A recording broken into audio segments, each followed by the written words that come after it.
Halika po. Ganun po. Okay. Yan, ano ba yung secretary? We're having as guest speaker, Mystica'S, now heading an NGO called Better Globe, Better Philippines. Right. And we're now into planting trees. There are many trees in your area. Right. Jessica. Yes. I want to continue about that a while ago, katulad nung sinabi niya, whoever's gonna be the one to bring me that person. Tapos, there's always a question. Paano naman kung that person I brought, he's going to get somebody else? Well, like what said, kung sinong naglapit sa akin. Di ba? Very clear. Kung sino naglapit sa akin. So, it's not because, ako nag-ano sa kanya o di ba? Ganun, no. Whoever's gonna be the one to take the person to me, that's gonna be it. Okay, sino pa po ang may question? While we're here anyway, para at least mag-steer na, mag-water na.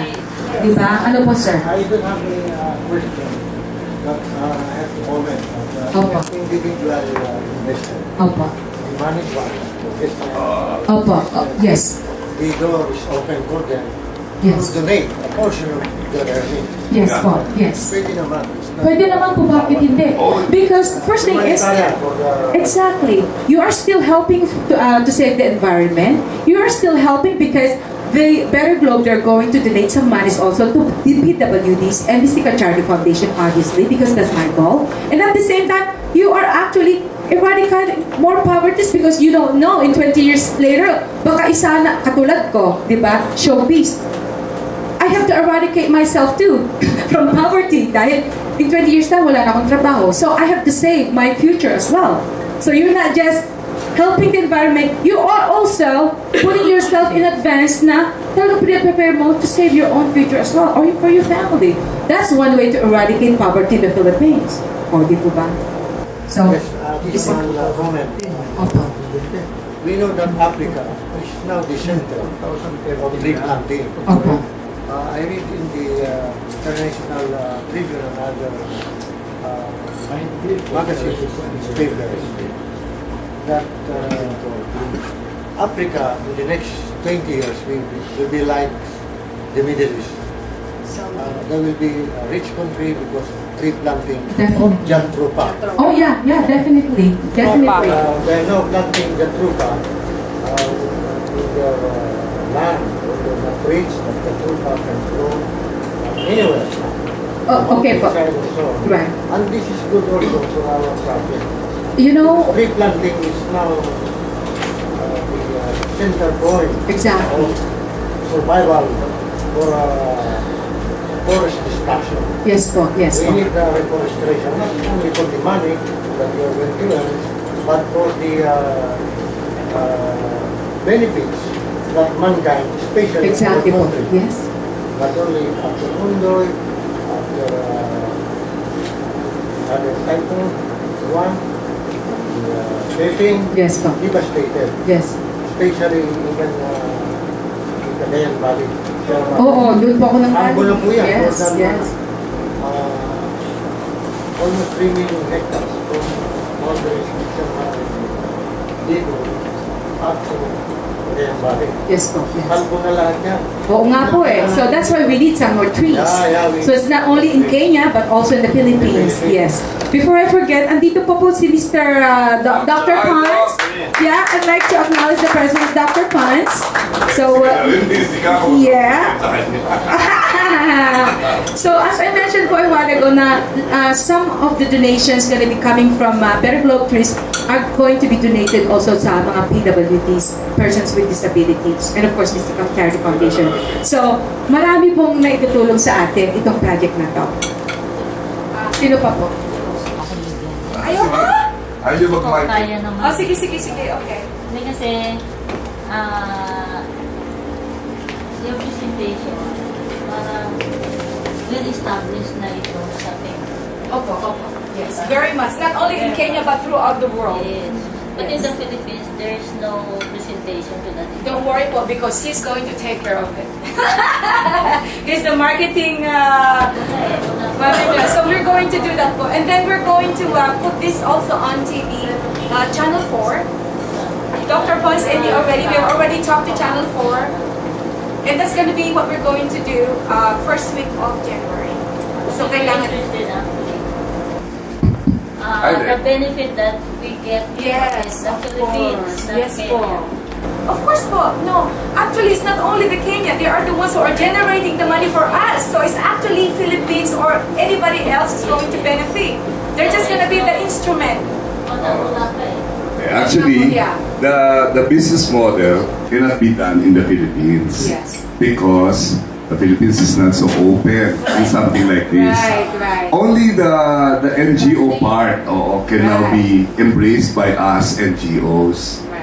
But the business model of the Better Globe Forestry, doing forestry works in the Philippines, will take a lot of time to Hassles. prosper. Yeah, too much hassles. Imagine, I can see Brother Vega. Oh, yeah. There is that symbol of American eagle. And it's not by accident that Rolly is a pagaspas. The wings are there, spread. Abay, pagaspas niyan, lahat ng bundok na nakakalimutan. If there is a mountain that is deforested, the end of civilization. Yes. Symbolic ako ito. Symbolic siya. Meaning, Kaya it there has is approach. symbolism being a global president, the three of them. Global, meaning the entire world. Not because I am Del Mundo, I am of the world. Flying eagle, Look at the Sierra Mountain and the Mount Apo, the highest mountain peak. Kalbo na yan. Kung kalbo na yan, wala nang eagle, wala nang pagaspas. Wala na. The end of civilization. Until this project will be launched with NGOs, we have more than maybe 3,000 NGOs through This has to be the flagship enforced. project of the Rotary Yes. International and Rotary Club. That's right. Entire 3810. And the rest of the 10 district clubs all over That's the why Philippines. everybody has to They have to really, follow. yeah. And there must be the first step, Yes. giant step coming. That is very root.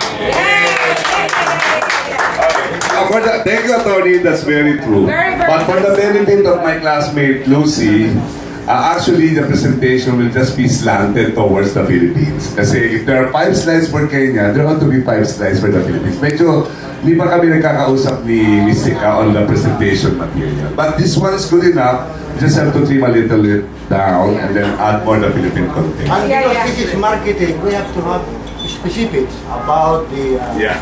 not discuss here, but the Yeah. specifics I'll have to launch it. kung paano ang implementation. There must be implementing guidelines. Yes, of course. Later on, Oh yeah. We ought to call a meeting also for this. There's some other Rotarians that are involved. Right. Yun. But now that we have the blessing and we have the MOA, we just do this step by step. So this is the first test na. Yeah, this So is we're the testing the first material. presentation. So thank you, Lucy. We need to balance out the material. And then let people understand that the NGO part is the one being embraced here, not the business part. But the business part is being bestowed towards us also. So that the money part will also be given to us. Okay. Sino pa po ang pwede Ano, ano ask ba? a question? Any more questions? Mr. Egay! Question po ninyo. Para... Egay, gutom ka. I have to Oh. Ask make question. additional information. The trupa will be the source of fuel. Fuel of the future. Yeah. According to the studies made by people working in Africa. Actually, that's included in the program of... Mr. Rino just answered that question also for Attorney Batas. About the Jeffro Hub, they have already, but then they stopped it because They're not found somebody promoting it else. so They- well. Yeah, there's something that people Because- has to know because it's been an issue, a big issue there. They had to stop it right away because what they're promising, what they're actually saying is not completely. So, for that claim, we better have Yeah. emailed Mr. Rina Solver for the Yes, exact he answers. got all the information about that, and that's the reason why they had to get off right there, right away, because they don't want to get involved in that one because they found out the whole truth. And mismo yung nag-i-implement po, mismo yung nag-ano, siya na mismo umamin. there is some Na- global lobby.